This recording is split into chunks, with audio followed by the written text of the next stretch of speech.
Your 20s are a time of growth, exploration, and figuring out who you are. In this video, I share my personal advice on how to find fulfillment, growth, and nourishment in your 20s.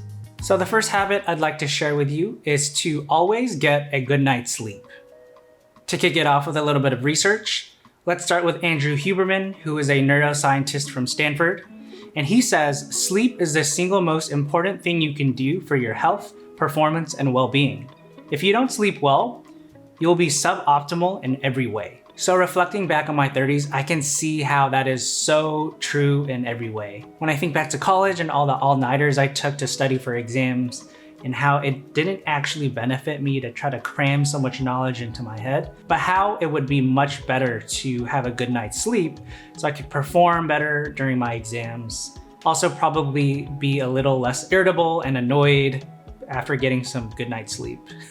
Also in my 20s, I was such a hustler. I had this belief that sleep was for the weak and that I could sleep when I was dead. I also feel like a lot of you can relate with kind of staying up late all night, staring at your screen with that blue light shining in your face. And all of a sudden it's 12 a.m., 1 a.m., 2 a.m., and you're just scrolling through TikTok and Instagram, and so much time has passed, and that definitely interrupts your sleep. Also, when you don't sleep well, you can see how you're suboptimal in every way, not just your health, but also your relationships and your business. With your health, you know that you're not recovering enough, you're not flushing the toxins out of your brain. With your relationships, you're not kind of showing up as your best for your friends, for your loved ones, and you're kind of irritable because you're lacking sleep. And also with your business, school, anything, your decision-making skills are kind of suboptimal because your brain is not working at its peak. If you're not being great in your relationships, that could also eat up your headspace. So it wasn't really until the tail end of my 20s where I took sleep very seriously and do my best to make sure I have an optimal sleeping environment. I ended up getting an avocado mattress, king size, and it's made a world of the difference. I also have an evening routine that actually starts at 9 p.m. where all the lights dim down to red to remove any blue light from the house and start the melatonin production cycle in my body. And very recently, in the last year or so, I got an Oura ring to help me track my sleep, which has been great to give me a sleep score so I can have an idea of what I can take on for the day. So my action item for you is to optimize your sleep and see how much your life improves in every area. All right, habit number 2 is to drink less or eliminate alcohol. So I have another quote from you from Andrew Huberman. Shout out to the Huberman bros. Even low to moderate alcohol consumption negatively impacts the brain and body in direct ways. Some of you might be saying, whoa, hold up, wine is healthy. But I'm here to tell you, but I'm not a doctor, that the cons outweigh the pros anytime you drink alcohol. There is not enough benefits for whatever benefits you get from alcohol. To bring it back to my 20s, I remember at USC, which is a huge party school, one of the biggest party schools in the USA, there was tons of binge drinking, as one does in university. And in my 20s, I know I depended a lot on alcohol to socialize or find relief from a busy or stressful day. But when you think about it, using alcohol to find relief in social situations or relief from your day kind of sounds problematic, right?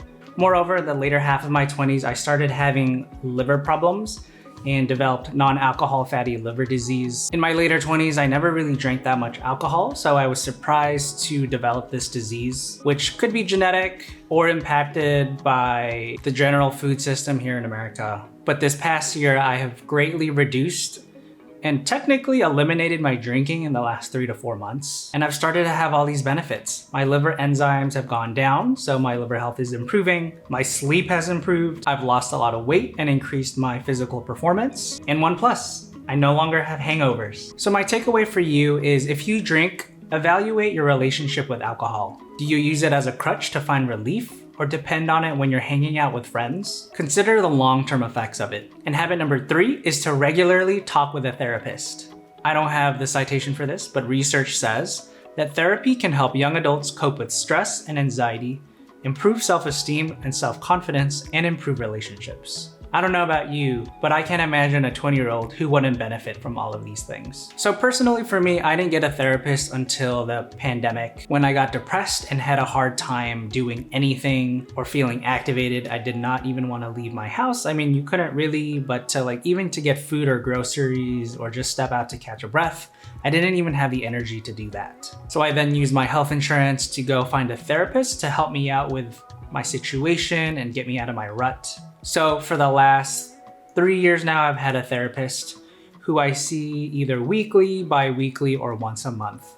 And the benefits have been that I've been able to create a cadence of having better self-awareness by not only airing out my concerns, but kind of reflecting on the past and how my relationships with family or friends or different traumatic events from the past that I didn't even think were traumatic affect how I behave today and shape my perspectives and beliefs. So my takeaway for you is if you have health insurance or not, find a way to speak with a professionally trained therapist regularly to help you shape up your mental health. So onto the relationships category. My first habit for you is spend special time with your family often. So I was listening to one of my favorite podcasts with two of my favorite creators, Sahil Bloom and Ali Abdal, where Sahil Bloom was talking about moving back home to be closer with his parents. Mine said to me, how many times do you see your parents per year? I said, maybe once. And the reason why he did that was because he had a conversation with a friend who helped him quantify how much time left he had with his parents. And he said, okay, so you're going to see them 15 more times before they die.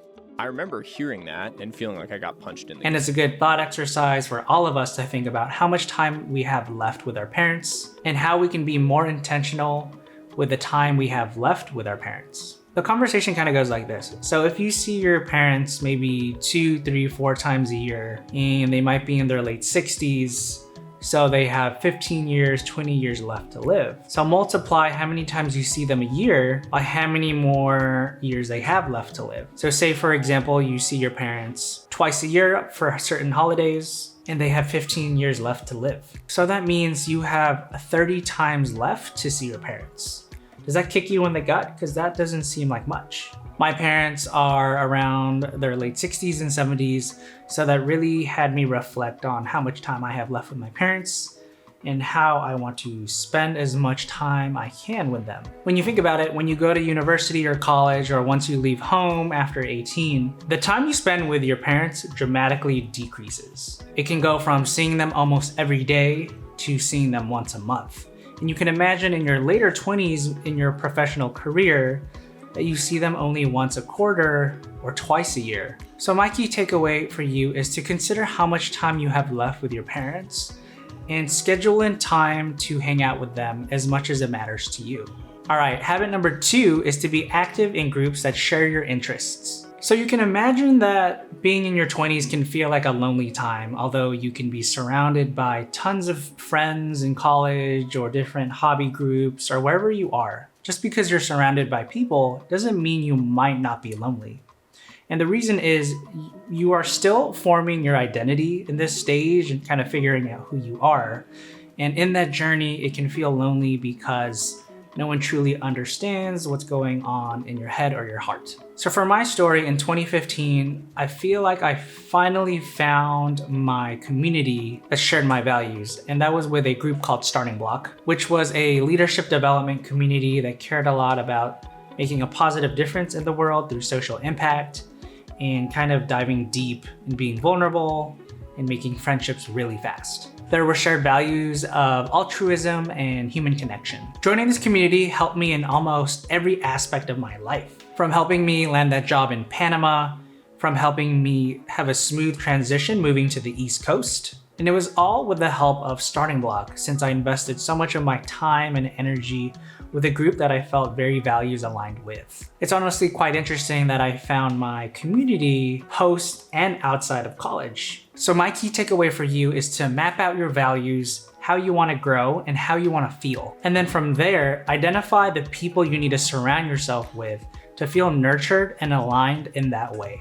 And habit number 3 is to invest in the relationship with yourself. So in my early 20s, I didn't really have any girlfriends or date anyone very seriously. Not like I did when I was a teenager and had the girlfriends that I did, but at the end of the day, that was all infatuation. And the reason is I didn't want to feel dependent on anyone or tied down to anyone, as I was kind of hustling in my 20s and was very focused on my ambitions and all the things I wanted to accomplish. But closer to my mid-20s, I realized that I wanted to grow in that area of my life and in relationships and learn what it was like to be in love with a partner I felt very values aligned with. However, before putting myself out there, I knew that I needed to work on myself first, that I needed to love myself first, wholly, so that I didn't seek that out or look for that validation from a romantic partner. It's funny because I actually used a lot of the work I did with my life coach to help me map out who would be an ideal partner for me with the values that I have in my life and the vision that I have for myself and my partner. So my key takeaway for you is more of a question. It's, would you date you? If you wouldn't, that's something important to consider to figure out how you would become the kind of person that you would date yourself. So on to the last category, business. My first habit for you there is to prioritize learning new skills. In a way, this is talking about investments, but I'll get to what I'm talking about with investments. So it wasn't until my mid-20s where I started investing in my 401ks and other financial accounts. But throughout the entire decade of my 20s, I spent a lot of money on online courses, on programs, workshops, mentorship, and coaching so that I could improve my skill set. And as I improved my skill set, I also increased my earning potential. Literally from a $30,000 a year job to a $220,000 a year job in my late 20s. So while I still think it's important to invest in the long term with your 401ks and your different retirement accounts, but I think if you want to maximize your earning potential, it's more important to invest in yourself now and increasing your skill set to further increase your earning potential, because that will pay more dividends now. Something I learned is that you won't save yourself to wealth, you'll earn your way to wealth. So my key takeaway for you there is something that I learned from another creator, Alex Hormozy, is, are you gonna invest more in the S&P 500 or the S&Me 500? So habit number 2 is to make volunteering and service a routine part of your life. So in my 20s, I volunteered a lot, mainly because I was broke and couldn't afford going to certain events that had a higher price tag that I was willing to pay, such as like 30 or 50 bucks to get into an event. So my backdoor way was often volunteering so that I can get inside of the event for free and be able to network with all of the amazing people at that event or in that network. However, there were some times when I got to volunteer for certain organizations or events that were truly aligned to my values, working in the food impact space or something related to social entrepreneurship. And it was at those events where I made really genuine connections with people and long-lasting relationships. I would end up volunteering for those organizations for a really long time, from 1 year, 2 years, 3 years. And because I have spent so much of my time, energy, and resources with that organization, I got to develop a lot of goodwill. And because of all the service that I provided for those organizations and the goodwill that I've kind of cultivated with those organizations, when opportunities arose, I was always the first person that they thought of. And what's amazing is those opportunities that were shared with me were literally life-changing. One of those opportunities was having the chance to be a sous chef for Tiger Woods at the Hero World Golf Tournament in the Bahamas, or getting to cook and teach cooking classes with Bravo top chefs. So my key takeaway and what I'm trying to say is, put yourself out there and share your gifts in a genuine way.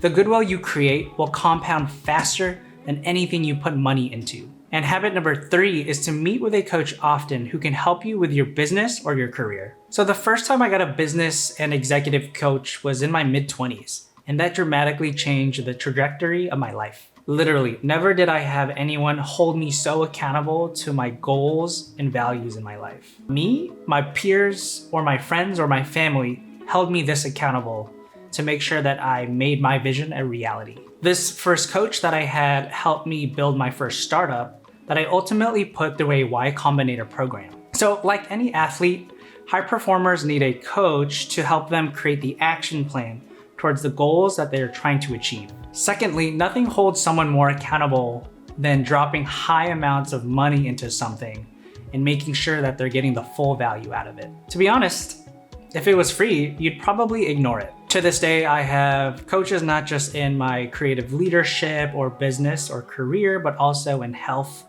and emotional intelligence. So my key takeaway for you is if you can swing it, hire a coach to help you improve in the areas of your life that you really want to improve in. Sometimes when you hire a coach, they don't just help you in your business, they help you see a more holistic perspective that taking care of your health and relationships actually helps you cultivate better business opportunities. And if you can't afford coaching, create accountability groups with your friends where you can peer coach each other. If you enjoyed this video, check out my video here where I share my productive morning routine to optimize for clarity and energy.